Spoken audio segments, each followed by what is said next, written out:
ഇത് ബേബിയുടെ second flight യാത്രയാണ് കേട്ടോ. ഫസ്റ്റ് ഫ്ലൈറ്റ് യാത്രയിൽ അവൾ അത്യാവശ്യം നല്ല രീതിയിൽ തന്നെ നമ്മളോട് സഹകരിച്ചു. വലിയ നിർബന്ധങ്ങളോ കരച്ചിലോ ഒന്നും തന്നെ ഉണ്ടായിരുന്നില്ല. അതുപോലെ തന്നെയായിരുന്നു സെക്കൻഡ് ഫ്ലൈറ്റ് യാത്രയിലും അവൾ അത്യാവശ്യം നല്ല രീതിയിൽ തന്നെ നമ്മളോട് സഹകരിച്ചു. വലിയ കുഴപ്പങ്ങളൊന്നും ഉണ്ടായിരുന്നില്ല. അതായത് കരച്ചിലോ നിർബന്ധങ്ങളോ ഒന്നും തന്നെ ഉണ്ടായിരുന്നില്ല. ഫ്ലൈറ്റിൽ കയറുന്നതിന് മുമ്പ് തന്നെ ആൾ ഉറക്കമായിരുന്നു. അപ്പോൾ അതാണ് നമ്മൾ കൊച്ചിയിൽ നിന്നായിരുന്നു, നമുക്ക് 1:40 ഫ്ലൈറ്റ് എന്ന് പറയുന്നത്. അപ്പോൾ കൊച്ചിയിൽ നിന്ന് തന്നെ നമ്മൾ ലഞ്ചെല്ലാം കഴിച്ചു.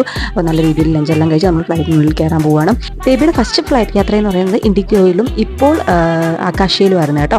രണ്ടിലും വെച്ച് എനിക്ക് കുറച്ചും കൂടി ബെറ്റർ ആയിട്ട് തോന്നിയത് ഇൻഡിഗോ തന്നെയായിരുന്നു. എന്ന് വെച്ചിട്ട് ഇതും ബെറ്റർ അല്ലെന്നല്ല, ഇതും നല്ലതായിരുന്നു. അങ്ങനെ നമ്മൾ ഉള്ളിലേക്ക് കയറി നമ്മുടെ സീറ്റൊക്കെ കണ്ടുപിടിച്ചുകൊണ്ടിരിക്കുകയാണ്. നമ്മുടെ സീറ്റൊക്കെ തപ്പി പിടിച്ച് നമ്മൾ ഇതിനുള്ളിലിരുന്നു. അപ്പോൾ നമുക്ക് 2 മണിക്കൂറും